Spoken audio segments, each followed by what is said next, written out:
Assalamualaikum dan salam sejahtera. Berita perdana edisi Selasa 25 Mei 2021 bersama saya Nurul Hidayah Nawai. Saya Ivan Tok. Kita saksikan paparan utama malam ini.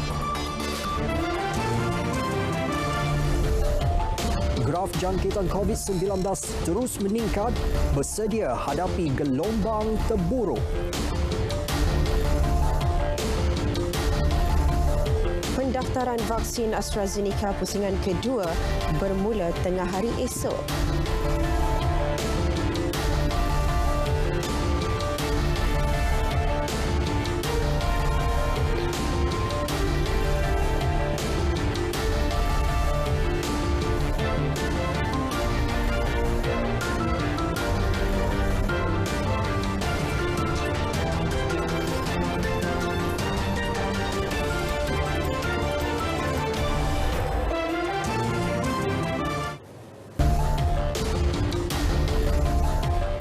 Kami mulakan dengan situasi COVID-19 yang terus membimbangkan. Hari ini 7,289 kes baharu direkodkan, yang juga kes harian tertinggi sekaligus menjadikan jumlah kes aktif terus meningkat kepada 63,458. Jumlah kes sembuh pula hanya 3,789 kes.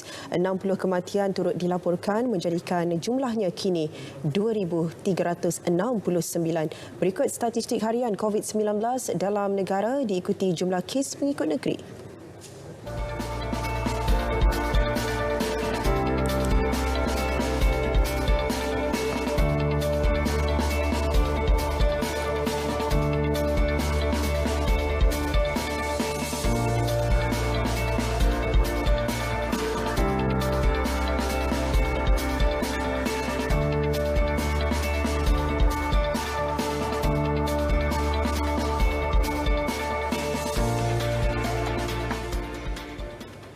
Ketua Pengarah Kesihatan Tan Sri Dr. Noor Syam Abdullah meminta orang ramai bersedia untuk menghadapi gelombang COVID-19 paling buruk. Ia berdasarkan trend terkini peningkatan graf jangkitan COVID-19 di Malaysia. Peningkatan kes bermula sejak 1 April dan boleh mencetuskan lonjakan menegak. Menerusi akaun Twitternya, Tan Sri Dr. Noor Syam mahu masyarakat membuat persediaan untuk menghadapi keadaan terburuk. Beliau juga menasihatkan orang ramai agar duduk di rumah dan terus patuhi SOP sekiranya berlaku kecemasan atau terpaksa hadir ke tempat kerja. Pentingkan diri sendiri. Tindakan 30 individu dari zon merah pulang ke Terengganu menyambut Aidilfitri bawa padah apabila menyebabkan 90 kes positif COVID-19 dicatatkan di 3 daerah di negeri itu. Pelanggaran SOP bagi pencegahan COVID-19 itu terbongkar apabila ramai dalam kalangan ahli keluarga dijangkiti di samping peningkatan mendadak kes dalam lokaliti di 3 daerah terlibat. Pengarah Kesihatan Negeri Dr. Noor Azmi Yunus mendedahkan di Kuala Terengganu sahaja 40 individu disahkan positif COVID-19. Ekoran tindakan rentas negeri yang dilakukan 13 individu. Manakala kepulangan 9 individu ke Hulu Terengganu pula mengakibatkan 26 orang terkena jangkitan. Di Kemaman, daripada 8 individu yang merentas negeri dan daerah, akhirnya menyebabkan 24 orang disahkan positif COVID-19. Menerusi hantaran di laman Facebook, Dr. Noor Azmi memaklumkan larangan mengadakan majlis berbuka puasa, tadarus mahupun gotong royong juga turut tidak diendahkan masyarakat hingga jangkitan meluas berlaku dalam komuniti. Malah Ramadan lepas juga menyaksikan orang ramai bersesak-sesak di pasar raya membeli belah sempena Aidilfitri di samping berbuka secara berkumpulan di kedai makan. Dalam kejadian terbaru, sebuah pasar raya terpaksa ditutup 14 hari kerana 17 pekerja disahkan positif COVID-19. Pelanggaran demi pelanggaran SOP berlaku mengakibatkan kes naik dengan kematian berkali ganda.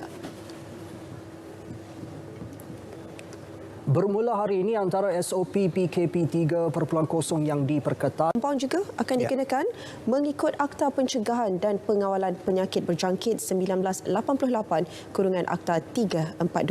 Pasukan kuasa KPD dan HEP di seluruh negara akan menjalankan operasi khusus bermula esok bagi memastikan SOP terbaru itu dipatuhi.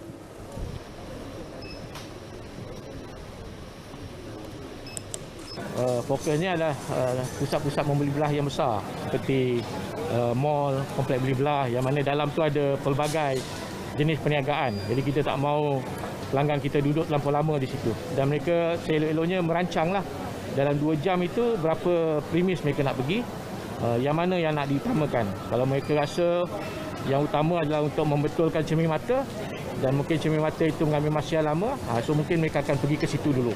Dan bila dah selesai urusan tu, barulah mereka pergi tempat lain. Jadi perancangan tu lebih jelas dan tidak mereka pergi itu secara random saja. Tak pasti nak buat apa dan sebagainya. Dia nak mengelakkan benda-benda tu. Jadi boleh kata Datuk Seri Hasno ditemui media selepas melakukan pemantauan SOP di pusat beli belah sekitar Putrajaya.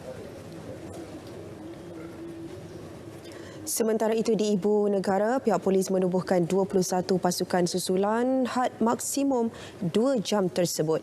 Menurut Ketua Polis Daerah Dang Wangi, ACP Muhammad Zainal Abdullah, pemantauan lebih tegas terus dilakukan.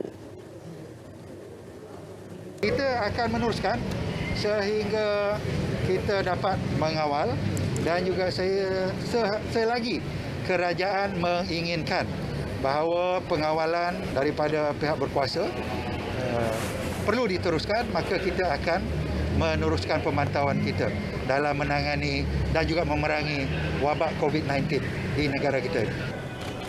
Beliau menyatakan perkara itu selepas membuat pemantauan di sebuah pusat beli belah di Ibu Negara. Sebelum itu, beliau bersama lebih 15 orang anggotanya membuat tinjauan serta memberi nasihat kepada peniaga serta pelanggan berhubung penguatkuasaan berkenaan. Bagi saya itu tak ada masalah sebab untuk SOP kita kena patuhi untuk mengelakkan dan untuk jauhkan daripada COVID-19. Peniaga tu memanglah terganggu. Tapi disebabkan corona kan, nak tak nak kita terpaksa ikutlah. Menerusi tinjauan di sebuah pasaraya di Nilai Negeri Sembilan pula, orang ramai mengakui tempoh masa itu memadai selain mengurangkan kesesakan di dalam premis pada satu-satu masa. Seleloknya begitulah, kita hadkan masa kat pusat-pusat ni kan. Dia bagi nombor. Sebab benda ni dah makin lama makin meningkat kan, makin lama makin menurun. Sepatutnya lah kerajaan buat macam tu. Bagi saya memang baguslah. So orang lebih fokus, kita pergi beli barang apa kita nak je, terus balik. Jadi keadaan pun terkawal, orang pun tak pack. Membantu dari segi jumlah orang yang ada pada satu masa lah. Saya rasa tu yang paling penting lah. Bagi saya 2 jam tu mencukupi lah. Kalau boleh kurang pun okey juga. Tapi 2 jam tu cukup lah masa untuk kat premis tu. Tak ada benda penting pun sampai 3-4 jam kan. Bagi saya baguslah untuk kekangkan COVID-19 ni.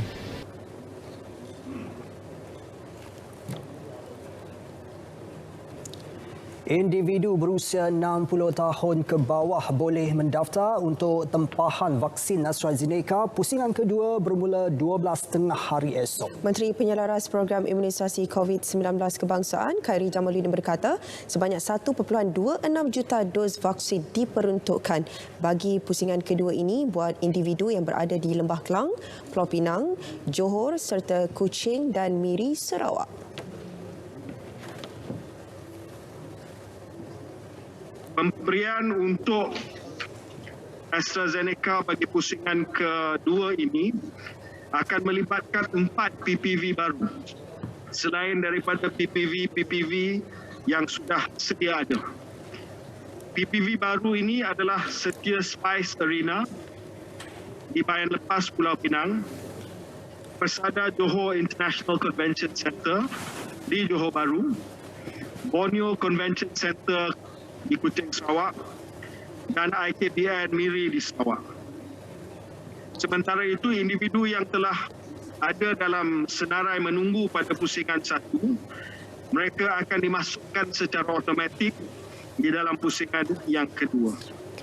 Khairi memaklumkannya dalam sidang media secara maya bersama Menteri Kesihatan Datuk Seri Dr. Adham Baba. Sejak pendaftaran secara sukarela dibuka kepada warga emas berusia 60 tahun ke atas pada Ahad lalu, 228,347 tempahan vaksin AstraZeneca diterima. Dalam pada itu, Khairi memaklumkan wanita hamil dan wanita yang sedang menyusukan anak akan disyorkan jenis vaksin yang sesuai diambil menerusi ciri baharu aplikasi MySejahtera. Ciri baru itu akan diperkenalkan hujung minggu ini. Apabila ciri ini dikeluarkan oleh MySejahtera, ibu mengandung dan ibu yang sedang menyusu bolehlah mengenal pasti diri mereka melalui MySejahtera untuk janji temu diberikan kepada mereka bagi menerima vaksin yang disyorkan untuk diberikan kepada mereka. Contoh, bagi ibu hamil antara tempoh 14 hingga 33 minggu hamil, vaksin Pfizer adalah vaksin yang disyorkan. Ibu menyusukan anak yang ditolak permohonan untuk mendapatkan vaksin AstraZeneca sebelum ini boleh menghubungi talian hotline Jawatankuasa Khas Jaminan Akses Vaksin COVID-19 untuk proses daftar semula. Setakat ini, vaksin Pfizer dan AstraZeneca disahkan sesuai diambil oleh ibu yang sedang menyusukan anak, manakala Pfizer boleh diambil oleh wanita hamil. 213 penumpang yang cedera dalam insiden dua train LRT bertembung di dalam terowong di antara stesen Kampung Baharu dengan stesen KLCC semalam akan diberi bantuan khas sebanyak RM1,000. Menurut Pengerusi Prasarana Malaysia Berhad Datuk Seri Tajuddin Abdul Rahman, bantuan itu akan diberikan kepada semua individu tanpa mengira tahap kecederaan yang dialami. Prasarana juga akan bertanggungjawab terhadap kos perubatan dan kos lain yang berkaitan akibat kecederaan yang dialami, termasuk bantuan sara hidup. Datuk Seri Tajuddin ditemui selepas melakukan lawatan ke lokasi train LRT bertembung. Beliau memberi jaminan prasarana akan menambah baik SOP perkhidmatan LRT. Pada masa sama, memberi kerjasama sepenuhnya kepada Jawatan Kuasa Siasatan yang diketuai oleh Ketua Setiausaha Kementerian Pengangkutan, Dato' Isyamsak. Dalam pada itu, laporan awal siasatan mendapati insiden LRT tersebut disebabkan oleh kecuaian pemandu. Menurut Menteri Pengangkutan Datuk Seri Wee Ka Siong, tren TR40 yang ketika itu tidak membawa penumpang gagal beroperasi secara automatik kerana Vehicle On Board Controller VOBC terhenti. Ya, sejurus selepas menerima laporan itu, pengendali atau hostler dikerahkan untuk memandu tren berkenaan secara manual. Namun ia telah dipandu secara lawan arah, menyebabkan pertembungan dengan TR81 yang membawa penumpang. Dapatan awal mengenai punca kemalangan ialah siasatan awal mendapati kemalangan adalah disebabkan kecuaian hostler yang memandu TR40 dalam arah yang salah. TR40 yang sepatutnya bergerak ke arah southbound menuju ke stesen Dang Wangi telah bergerak ke arah northbound atau different orientation yang telah mengakibatkan pelanggaran berlaku di antara TR40 dan TR81. Beliau menjelaskannya pada sidang media secara maya berhubung nahas dua LRT tersebut. Jumlah kerugian masih belum dapat dipastikan dan kerja-kerja baik pulih kerosakan termasuk pembersihan landasan dan sepihan kemalangan akan dibuat dalam masa 3 hari bagi mengelak gangguan operasi. Baik, dalam perkembangan yang sama, Menteri Kesihatan Datuk Seri Dr. Adham Baba memaklumkan rawatan untuk mangsa kemalangan LRT tidak menjejaskan pengurusan rawatan untuk pesakit COVID-19 di Hospital Kuala Lumpur. Kemudahan peralatan perubatan sedia ada seperti alat bantuan pernafasan mencukupi untuk merawat kes di hospital berkenaan. Jelas beliau, 64 mangsa yang cedera ditempatkan di ward HKL dengan 6 daripadanya kritikal. 3 memerlukan alat bantuan pernafasan dan 3 lagi berada di bilik pembedahan.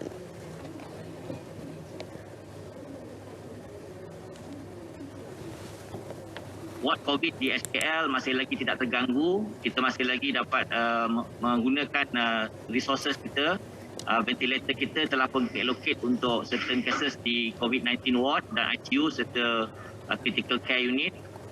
Ward surgery kita telah activate dan telah pun menempatkan kes-kes yang boleh kita kendalikan sehingga lewat tengah hari tadi. Beliau memaklumkannya dalam sidang media secara maya bersama Menteri Penyelaras Program Imunisasi COVID-19 Kebangsaan, Khairi Jamaluddin. Dan terkini, 3 mangsa insiden kemalangan membabitkan perkhidmatan tren LRT malam tadi berada di unit rawatan rapi ICU HKL. Pengarahnya, Dato' Dr. Harit Khoury menjelaskan 2 daripada mereka mengalami patah tulang sementara seorang lagi mengalami kecederaan pada hati dan dada.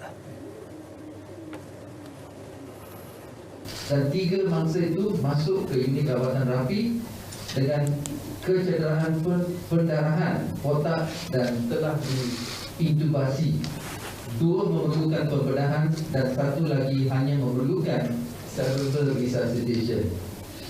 Ketiga-tiga berada di keadaan sangat kritikal.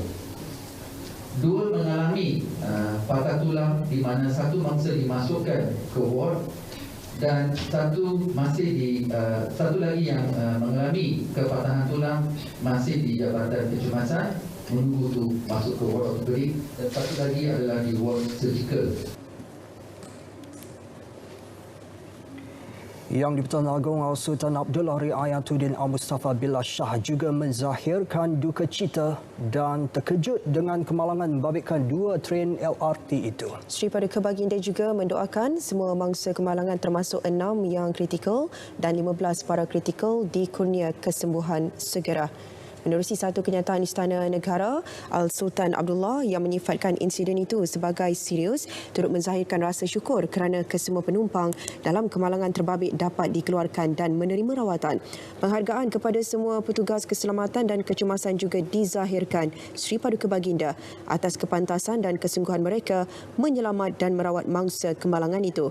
Al-Sultan Abdullah turut bertitah semua pihak perlu menjadikan insiden itu sebagai iktibar dan memastikan ia tidak berulang pada masa hadapan bagi menjamin keselamatan penumpang. 4 saluran baru bayar pinjaman PT-PTN dan deposit SSPN. Paparannya seketika nanti, teruskan setia bersama Berita Perdana.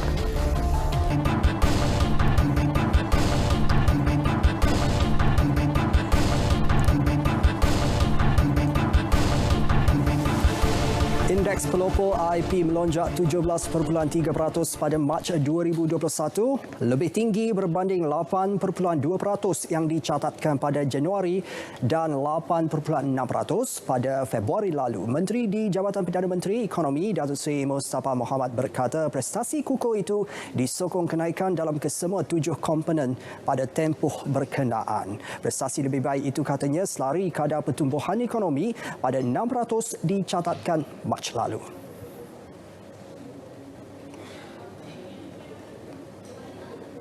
Prestasi ekonomi ini disokong oleh pengukuhan dalam sektor pembuatan dan pemulihan sektor pertanian. Daripada segi permintaan, tren peningkatan ini mencerminkan pertumbuhan kukuh ekspor barangan dan perkhidmatan di samping penurunan kecil dalam perbelanjaan swasta dan pelaburan aset tetap. Datuk Seri Mustafa berkata demikian pada sidang media pengumuman indeks pelopor serentak dan susulan bagi bulan Mac 2021 secara maya. Antara indeks yang mencatatkan peningkatan termasuk komponen unik kediaman yang diluluskan pembinaan dengan pertumbuhan 160.7%, manakala bilangan syarikat baru didaftar yang meningkat kepada 105.3%. Sementara itu, Datuk Seri Mustafa menjelaskan unjuran pertumbuhan keluaran dalam negara kasar KDNK antara 6.0 dan 7.5% tahun ini mampu dicapai sekiranya krisis kesihatan COVID-19 dapat distabilkan selepas PKP 3.0 berakhir. Ketersediaan vaksin dan pelaksanaan program vaksinasi pada kadar lebih cepat akan mengawal penularan sekaligus memberi impak positif kepada ekonomi negara. Kerajaan memutuskan untuk melaksanakan total lockdown bermula hari ini sehingga 7 Jun akan datang. Seperti yang berlaku dalam tempoh PKP 1.0, momentum pertumbuhan sudah pasti akan terjejas. Total lockdown akan menyebabkan kadar pengangguran meningkat dengan mendadak. Bilangan seluruh rumah miskin akan bertambah. prestasi syarikat kecil dan besar akan terjejas dan kedudukan fiskal negara akan berada dalam keadaan yang lebih mencabar. Tegas beliau, kerajaan perlu sentiasa mengimbangkan antara kepentingan nyawa dan kehidupan dalam menangani krisis tersebut. Justru keputusan melaksanakan PKP 3.0 dengan SOP yang lebih ketat adalah tindakan yang tepat. Perbadanan Tabung Pendidikan Tinggi Nasional PT-PTN melancarkan saluran baharu bagi bayaran balik pinjaman dan penambungan dalam skim simpanan pendidikan nasional SSPN secara dalam talian. 4 saluran tersebut adalah menerusi platform Shopee, Keeper Pay, Best Pay dan Kelantan Pay. Langkah berkenaan hasil kerjasama strategik PT-PTN dengan penyedia saluran terlibat berdepatan dengan amalan norma baharu. Dan menurut Ketua Eksekutif PT-PTN Ahmad Dasuki Abdul Majid, dalam situasi pandemik COVID-19, kaedah bayaran secara dalam talian adalah alternatif terbaik bagi peminjam dalam masa yang sama menyimpan dalam SSPN. Pendekatan bayaran tanpa tunai ini adalah juga sebahagian usaha berterusan PT-PTN untuk mendukung usaha kerajaan ke arah pendigitalan penyampaian khidmatan kerajaan pasca COVID-19 yang menjurus kepada perkhidmatan dalam talian yang berbentuk end-to-end, iaitu hujung ke hujung. Beliau berkata demikian secara maya di Facebook PT-PTN Official. PT-PTN dengan kerjasama Shopee, Keeper Pay, Best Pay dan Kelantan Pay turut mengajukan kempen Click, Pay and Earn istimewa kepada semua pelanggan PT-PTN. Dengan konsep siapa cepat, dia dapat, pengguna terawal yang menggunakan saluran ini berpeluang mendapat pulangan menarik yang ditawarkan. Kempen bermula hari ini sehingga 24 Jun. Pelanggan yang menggunakan aplikasi Shopee, Keeper Pay, Best Pay dan Kelantan Pay untuk membuat bayaran balik pinjaman atau penambahan deposit SSPN dalam tempoh promosi, mereka berpeluang menerima pemberian coins atau cashback mahupun secara tunai mengikut penyedia platform tersebut. Saluran baru yang dilancarkan ini boleh digunakan oleh pelanggan PT-PTN dengan mudah, cepat dan selamat. PT-PTN berharap dengan adanya penambahan saluran secara dalam talian, ia akan menjadi pemudah cara dan menggalakkan pelanggan membuat bayaran balik pinjaman.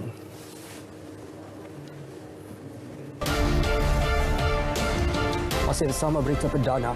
Dalam menangani pandemik COVID-19, Malaysia mengutamakan keseimbangan antara melindungi kesihatan dan nyawa dengan memastikan kelangsungan ekonomi. Prinsip itu dikongsikan Perdana Menteri Tan Sri Muhyiddin Yassin semasa menyertai perbincangan meja bulat pemimpin Commonwealth Rantau Asia yang berlangsung secara maya semalam dipengerusikan oleh Prince of Wales Putra Charles.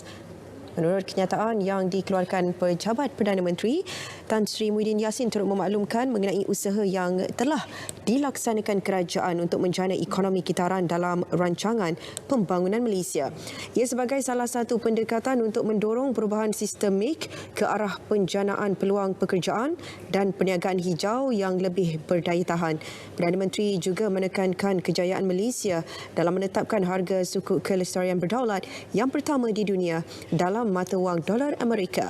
Hasil daripada penerbitan sijil kewangan Islam itu akan membiayai projek hijau yang sejajar dengan agenda pembangunan Lestari 2030.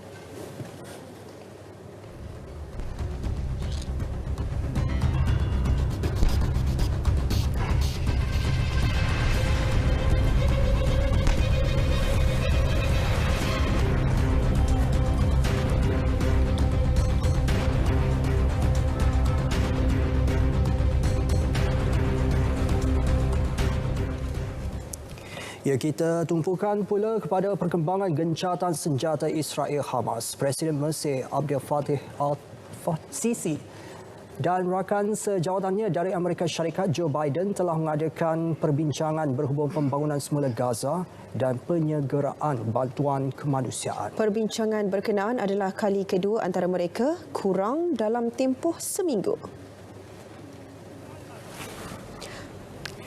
Perkara berkenaan dimaklumkan pada satu kenyataan yang dikeluarkan pejabat Presiden Mesir. Minggu lepas Sisi berikrar bantuan $500 juta Amerika bagi usaha membina semula Gaza yang musnah di bedil roket rejim Israel selama 11 hari. Gencatan senjata Israel Hamas pada Jumaat dirintis Mesir yang telah menghantar 2 delegasinya ke Tel Aviv dan Palestin bagi memastikan pelaksanaannya tercapai. Biden turut meluahkan pentadbirannya ingin melihat situasi di Palestin kembali pulih. Tambah kenyataan itu lagi, Biden turut menyatakan akan bekerjasama dengan komuniti antarabangsa dan memberi sokongan kepada pihak berkuasa Palestin.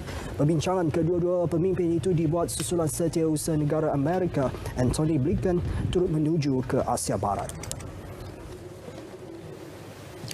Dalam pada itu, Antony Blinken yang kini dalam lawatan ke Asia Barat tiba di persinggahan pertamanya di Israel. Terdahulu dalam kenyataan oleh Jabatan Negara Amerika Syarikat menyebut kehadiran Blinken bagi memastikan usaha gencatan senjata itu bertahan. Beliau juga akan bekerjasama bagi membolehkan usaha bantuan disalurkan ke Gaza. Lokasi persinggahan Blinken adalah Baitul Maqdis, Ramallah, Kahirah dan juga Amman. Beliau akan bertemu Perdana Menteri Israel Benjamin Netanyahu, Presiden Palestin Mahmud Abbas, Presiden Mesir Abdel Fattah al-Sisi dan Raja Jordan Raja Abdullah. Berita perdana kita teruskan dengan segmen sukan. Ya, kita bersama rakan menyampai Ifah Hazim. Silakan Ifah.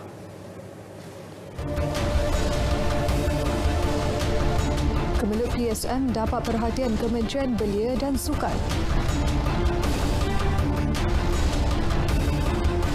Persiapan Harimau Melaya menjelang hari penting diteruskan.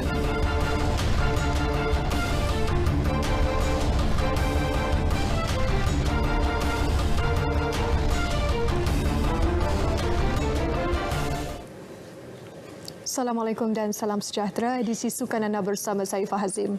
Susulan kemelut yang melanda Persatuan Sepak Takraw Malaysia PSM ketika ini, Kementerian Belia dan Sukan KBS akan menyelesaikan kemelut terbabit mengikut undang-undang dan perlembagaan sekiranya isu itu berlarutan.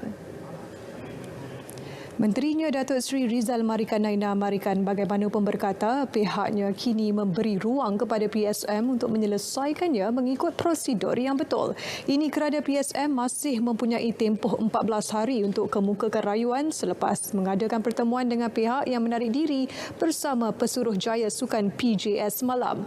Beliau juga sudah pun mengarahkan PJS untuk kemukakan laporan awal berhubung pertemuan antara dua pihak itu selewat-lewatnya Khamis ini.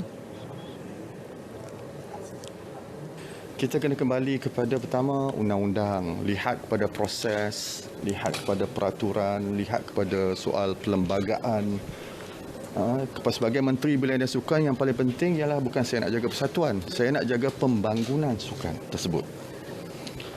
Tapi kalau ada persatuan sukan punya kemelut menyebabkan terbantuknya pembangunan sukan, maka tindakan atau tertentu akan kita lakukan dan kita ambil. Tapi pada waktu ini, let the whole process take it place first. PSM sebelum ini digugurkan daripada menjadi ahli gabungan Persekutuan Sepak Takraw Asia ASTAF berkuat kuasa serta-merta selepas berlangsungnya sesi pendengaran dalam talian yang diketuai oleh pengerusi panel pendengaran tata tertib ASTAF Yogender Singh. Ia dicapai sebulat suara dalam sesi perbicaraan yang turut dihadiri wakil dari India, Indonesia, Iran, Jepun, Malaysia, Pakistan dan Thailand menerusi aplikasi Zoom. Setakat ini 11 ahli gabungan PSM antaranya Kelantan, Johor, Selangor, Kedah, Perak, Perlis, Sabah dan Sarawak telah menarik diri daripada PSM. Misi persiapan Harimau Melaya diteruskan. Hari ini, skuad kebangsaan berlepas dari Dubai, Emirah Arab Bersatu UAE ke Manama, Bahrain bagi meneruskan kem latihan pusat dan aksi persahabatan menentang tuan rumah.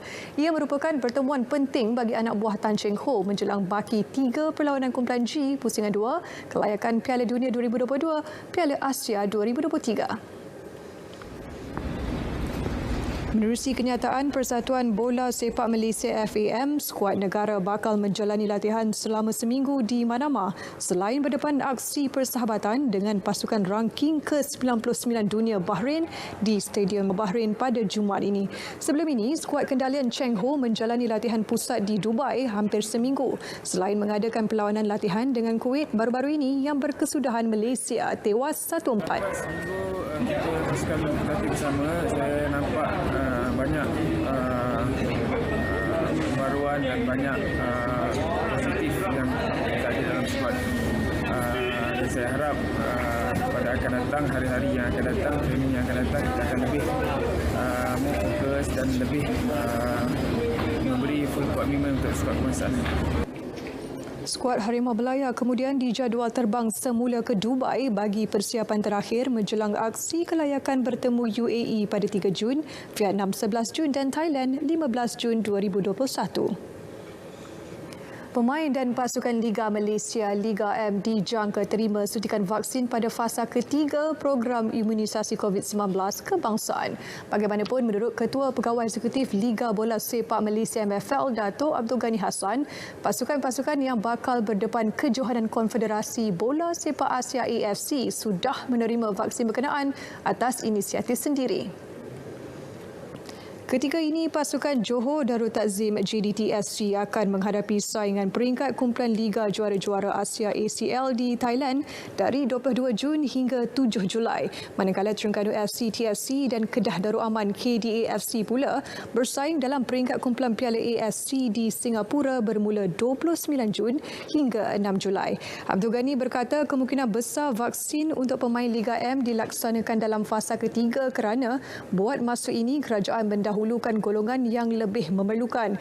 KDAFC dilaporkan telah menerima suntikan pertama pada 13 April lalu, manakala TFC pula mendapat vaksinasi kemarin. Seramai 29 pemain pasukan kebangsaan yang kini berada di Dubai, UAE untuk persediaan kelayakan Piala Dunia 2022, Piala Asia 2023 turut melengkapkan dos kedua pada 10 Mei lalu.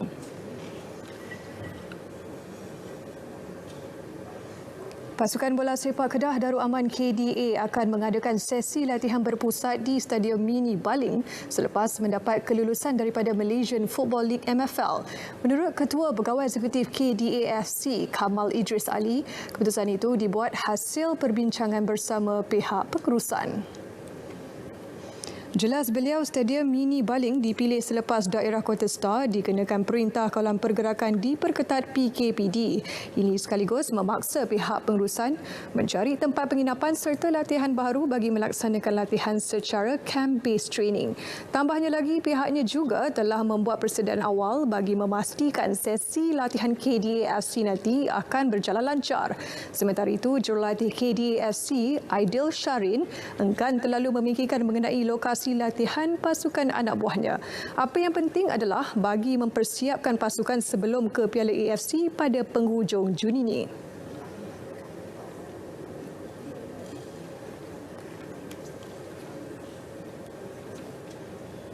The good thing that we can really focus only on football. Away from family and we can do a lot of things morning and afternoon because we have free time together as a team. Then the bonding is going to be strong because day and night we're going to be together, breakfast, lunch, dinner, and also it's a quite good time for me as a coach to help them. Like a meeting, video session. Make the players and the coaches more stronger. Saudara, sebentar tadi telah pun masuk waktu solat fardu Isyak bagi Kuala Lumpur dan kawasan-kawasan yang sewaktu dengannya. Selamat menunaikan solat fardu Isyak. Beralih ke perkembangan seterusnya, impian Yayasan Kebajikan Atlet Kebangsaan YAKIB untuk memiliki bangunannya sendiri bakal menjadi kenyataan tidak lama lagi. Pengerusinya, Datuk Nurul Arifin Abdul Majid berkata, perbincangan dengan pemilik tanah iaitu Kementerian Pendidikan telah berlangsung dengan lancar dan andai diberi lampu hijau, proses pembinaan akan dilakukan secepat mungkin. Bangunan yang akan dijadikan pusat kecemerlangan itu nanti bukan sahaja menempatkan pejabat, malah bakal mempunyai kemudahan sukan, stadium mini, dewan dan hostel untuk bekas atlet yang datang bagi menjalani seminar dan bengkel kemahiran. Kita dah 14 tahun dan 14 tahun ni kita tak pernah ada satu bangunan sendiri untuk Yakit. Dan itulah yang impian kami di Yakit, warga kerja Yakit, untuk dapat satu bangunan supaya kita tidak ditolak sana ditolak sini. Sebab sekarang ni kita pun bersewa dan tak lama lagi tempat kompleks di Bukit Kara juga akan dirobohkan untuk buat kompleks baru. Sebelum itu, Datuk Nurul Arifin sekali lagi diberi kepercayaan untuk memegang jawatan pengerusi Yakit bagi Penggal 2021-2023. Beliau ditemui selepas melakukan ziarah kasih ke atas bekas legenda bola sepak Selangor, Azhar Sharif, yang kini hidup dalam serba daif. Azhar pernah menyarung jersey Harimau Melaya dengan mewakili negara ke Sukan Asia 1986 di Korea Selatan serta membantu Malaysia menjuarai Pesta Bola Merdeka pada tahun yang sama. Pengarah teknikal baharu Pasukan Hoki Kebangsaan Indonesia, Muhammad Dharma Raj Abdullah, bercadang mendapatkan khidmat jurulatih dari Malaysia untuk membangunkan Sukan Hoki Republik itu. Bekas Ketua Jurulatih Pasukan Hoki Wanita Negara itu berkata, ramai jurulatih tempatan telah menunjukkan minat untuk ke Indonesia bagi menguji kemahiran membimbing pasukan selain mencari cabaran baharu. Menurut Dharma, beliau sedia berbuat demikian jika diberi peluang melakukannya, memandangkan terdapat keseluruhan 34 wilayah di Indonesia dengan 17 daripadanya aktif dalam sukan hoki. Tambahnya, selain faktor jarak antara Malaysia dan Indonesia yang dekat, perbezaan tidak begitu ketara dari segi bahasa dan istilah juga memberi kelebihan besar kepada barisan jurulatih tempatan. Dharma dilantik sebagai pengarah teknikal Pasukan Kebangsaan Republik itu oleh Federasi Hoki Indonesia dengan kontrak sehingga Disember 2025. Pelantikan itu menyaksikan beliau akan melepaskan jawatan pengarah teknikal hoki wilayah Jawa Barat yang disandangnya sejak 10 bulan lalu selepas mengambil keputusan membawa diri ke Indonesia tahun lalu. Sepanjang membimbing skuad Malaysian Tigers dari 2016 sehingga 2019, pelbagai kejayaan diraih beliau, antaranya pingat emas Sukan Si Kuala Lumpur 2017, selain mencipta sejarah muncul naib juara pusingan kedua Liga Hoki Wanita Dunia 2017 dan menduduki tempat kelima pada Sukan Asia 2018 Jakarta Palembang.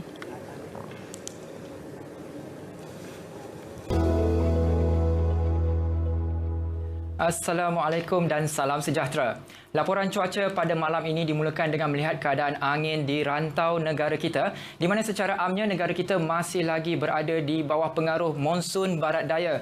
Namun begitu, keadaan angin yang agak kencang iaitu sekitar 50 hingga 60 km sejam boleh mengakibatkan ketinggian ombak mencapai sehingga 4.5 meter. Sehubungan itu, Jabatan Meteorologi Malaysia masih lagi mengekalkan amaran angin kencang dan laut bergelora kategori kedua bagi kawasan perairan Phuket yang diwarnakan dengan warna jingga. Begitu juga kategori pertama bagi kawasan-kawasan perairan yang berwarna kuning. Bagi kategori kedua, keadaan ini adalah berbahaya bagi sebarang aktiviti pantai dan juga perkapalan seperti menangkap ikan, perkhidmatan dan juga perkhidmatan feri. Manakala untuk kategori pertama pula, keadaan ini adalah berbahaya bagi bot-bot kecil, sukan dan juga rekreasi laut. Kedua-dua kategori ini dijangkakan akan berterusan sehingga 29 Mei 2021. Baiklah, seterusnya untuk melihat keadaan cuaca semasa, kita beralih pula ke paparan imej gema radar. Di Semenanjung Malaysia, pada ketika ini hujan berserta ribut petir di satu dua tempat kini sedang berlaku dan lebih tertumpu di kawasan pedalaman pantai barat Semenanjung, begitu juga di kawasan pesisir pantai selatan Semenanjung Malaysia. Dan keadaan cuaca yang lembap ini dijangkakan boleh berterusan sehingga ke lewat malam nanti. Manakala untuk negeri Sabah dan juga Sarawak pula, keadaan cuaca agak baik, tiada hujan di kesemua bahagian dan keadaan cuaca sebegini dijangkakan boleh berterusan sehingga ke awal pagi esok. Sekian sahaja laporan cuaca pada malam ini. Seterusnya kita akan ke tinjauan cuaca bagi bandar-bandar utama seluruh Malaysia untuk esok pagi. Saya Afizah Hakim bin Syafi. Assalamualaikum dan salam sejahtera.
Terima kasih Matt Malaysia.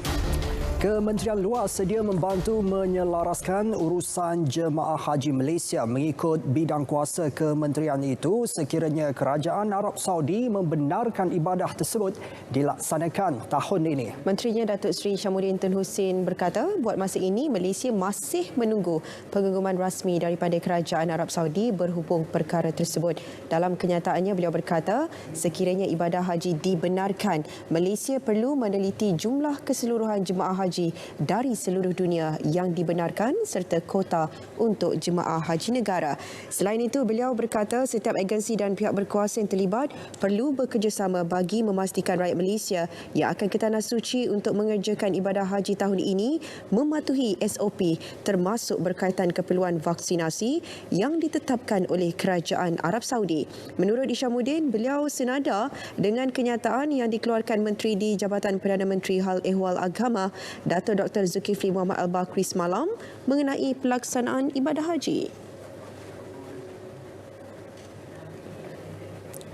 Seiring pelaksanaan Perintah Kawalan Pergerakan PKP 3.0, kawalan di 13 sekatan jalan raya SJR sedia ada di Kuala Lumpur diperketatkan. Pemeriksaan lebih terperinci dilakukan ke atas dokumen kebenaran rentas negeri atau daerah yang dikeluarkan pihak berkuasa dan juga majikan. Laporan lanjut bersama Siti Nurul Husna Bukhari. Tinjauan kami mendapati jalan masuk ke Ibu Negara masih dibanjiri pengguna jalan raya dari pelbagai destinasi sejak awal pagi tetapi ia tidak sama seperti sebelum ini. Seramai 9 anggota berserta 1 pegawai telah ditugaskan untuk memantau sekatan jalan raya di Jalan Duta Kuala Lumpur. Rata-rata dilihat telah mengambil pengajaran daripada PKP 1.0 tahun lalu yang membuatkan setiap pengguna lebih bersedia dalam mematuhi peraturan ditetapkan. Tinjauan kami petang tadi turut melihat pelaksanaan yang lebih ketat termasuk pemeriksaan dokumen perjalanan setiap kenderaan juga penumpang bas ekspres. Baiklah saudara, ini adalah laluan yang boleh memungkinkan anda sebagai individu dikenakan kompaun sehingga RM5,000 untuk kesalahan rentas negeri ataupun RM2,000 serta individu sekiranya memiliki lebih penumpang di dalam kenderaan. Saya kini berada di Plaza Tol Jalan Duta untuk meninjau sendiri keadaan sekatan jalan raya yang diadakan di sini selama 24 jam dan apa yang dapat saya maklumkan setakat ini juga tidak ada sebarang tangkapan ataupun kompaun yang dikeluarkan kepada mana-mana pemandu yang menyalahi peraturan yang telah pun ditetapkan oleh Majlis Keselamatan Negara. Itu menandakan bahawa pemandu kita di Malaysia kini telah pun mula patuh terhadap peraturan dan juga sekatan yang telah pun ditetapkan kepada mereka bermulanya MCO 3 hari ini. Saya Siti Nurul Husna Bukhari, Plaza Tol Jalan Duta untuk RTM. 7 pekerja dari 2 kilang di Pasir Gudang Johor di kompau kerana gagal mengimbas kod MySejahtera ketika memasuki premis berkenaan. Ketua Polis Johor, Dato' Ayub Han Maidin Piche berkata, nilai keseluruhan kompaun berjumlah RM7,000 menerusi operasi bersepadu mengejut. Yang kita tekankan sini adalah pematuhan dan pihak pemilik premis perlulah bertanggungjawab terhadap semua pekerja-pekerja yang terlibat bagi memastikan mereka mematuhi semua prosedur ataupun ketetapan yang telah ditetapkan. Berdasarkan statistik sepanjang operasi yang bermula 22 Mei lalu itu, peratusan pematuhan SOP di premis-premis Kita Johor mencapai 98%. Beliau berkata demikian pada sidang media di Ibu Pejabat Polis Kontingen Johor Bahru. Di Padang Terap, Kedah, pemantauan SOP berterusan turut dilakukan di kawasan-kawasan kampung. Pagi tadi, 3 individu di kompaun sebanyak RM4,500 kerana tidak memakai pelitup separuh muka semasa berada di khalayak ramai. Ia hasil pemantauan SOP PKP 3.0 yang diketuai Ketua Polis Daerah Padang Terap DSP Mulki Aman Manzar sekitar Kuala Nerang dan Nakah. Pemantauan berterusan akan dilakukan bagi memastikan warga daerah itu, khususnya mereka yang tinggal di kawasan-kawasan kampung dan pedalaman, terus mematuhi SOP yang ditetapkan. Operasi pusat kasino di Genting Highlands dihentikan sepenuhnya selaras arahan Kementerian Keuangan. Menurut Ketua Polis Daerah Bentong Superintendent Zaiha Muhammad Kahar, polis akan terus menjalankan pemantauan dan pemeriksaan di kasino tersebut. Pemantauan dan pemeriksaan dilaksanakan bagi memastikan pengurusan kasino mematuhi SOP PKP 3.0 yang diperketat mulai hari ini. Langkah itu bagi mengekang penularan COVID-19 yang semakin membimbangkan di negara ini.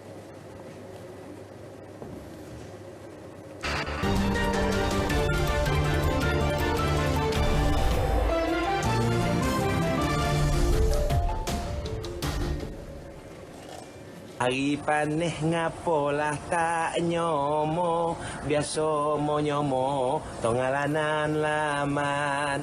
Kalau tak faham bawalah botanyo, memang nilai dalam ni 9. Gurauan di media sosial mendakwa nilai 3 sebenarnya terletak dalam negeri Selangor turut menarik perhatian Datuk Hatan. Penyanyi kelahiran Negeri Sembilan ini tampil memberi pencerahan dan turut menceritakan sejarah nilai 3 di laman Instagramnya.